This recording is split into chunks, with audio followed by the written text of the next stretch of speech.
A Madison man charged in a 2022 shooting that injured two teens pleaded guilty today to 2 counts of armed robbery. 23-year-old Avian Vaccaro pleaded to the counts as a party to a crime in exchange for 2 attempted homicide charges to be dropped.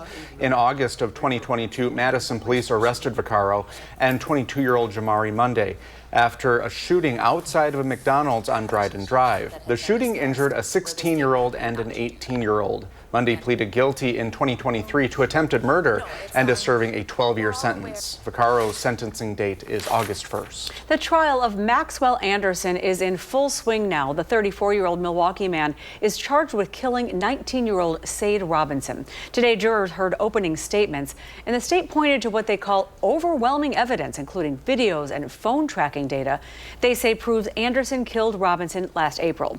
Meanwhile, the defense repeatedly discussed the concept of reasonable doubt with jurors. Maxwell Anderson attempted to make her disappear from this world by discarding her body into body parts into Lake Michigan, and then taking her car and burning it behind an abandoned building. They didn't find any of Sade's blood with all the samples they took throughout that entire house. The trial is expected to last 2 weeks, and jurors are not sequestered. A Madison family is asking people to be on the lookout for their missing loved one. A family member of Vince Hildestead contacted News 3 Now, saying the search for the 53-year-old remains active. He was discharged from Unity Point Meriter at about 1 a.m. last Thursday, but no one picked him up. Police say Hildestead does not have a phone or a car. He also has Parkinson's disease and is currently without his medication. If you see him, call 911 or the Madison Police Department at 608-255-2345. It turns out smoking marijuana and eating THC edibles could be tied to early heart disease. In a small study, researchers found healthy people who regularly use marijuana showed early signs of the disease, similar to tobacco smokers. It showed vascular function is reduced by more than 40% in marijuana smokers, and that function fell by more than 50% in people who regularly eat THC edibles. Now, this is just an association at this point. The study's author says it does not reveal causation. Still, the American Heart Association advises people to refrain from smoking any substance.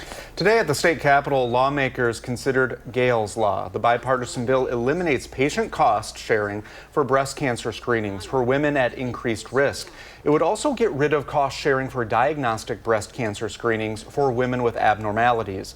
The bill's named after Gail Zemer, who died of breast cancer back in 2016. Today, we heard from her daughter, who said Gail never missed a mammogram and only received her diagnosis after an additional ultrasound, one she paid for out of pocket. While my family is blessed to be able to afford these out-of-pocket costs, my mom knew that this would be considered a luxury for many.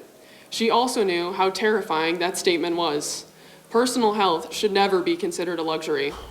More than half of U.S. states already have similar laws. Well, sometimes the best things in life are the ones that take us by surprise. At least that's the idea behind one Madison artist who's been hiding mini nuggets of joy around the city for years. It's like a treasure hunt. Meryl Hubbard introduces us to the man behind the Mini Wisconsin project. It's a uniquely Madison experience to open up a mini library and find something different. It's a mini trinket, and behind it, an artist who's made his mark. It brings joy to people, so that's reason enough to do it. Ken Fager is the creator behind the iconic Capitol. Well, the mini Capitol. He started the Mini Wisconsin project in 2020, where he hides his petite creations around town. He says the project began by accident. He originally purchased this 3D printer to build a camera part, but he needed practice, so he started designing small capitals and giving them away. 5 years and multiple designs later, Ken is still hiding mini Wies because of how they make the finders feel. I continue to spread little random acts of kindness around town because it's something that I want to see more of in my life, more spontaneity, more joy, more happiness, and I need to will that into the world. The Mini Wii project has caught popularity over the years, where locals often post when they find a mini model and hunt for more of Ken's creations. Reporting in Madison, Meryl Hubbard, News 3 Now.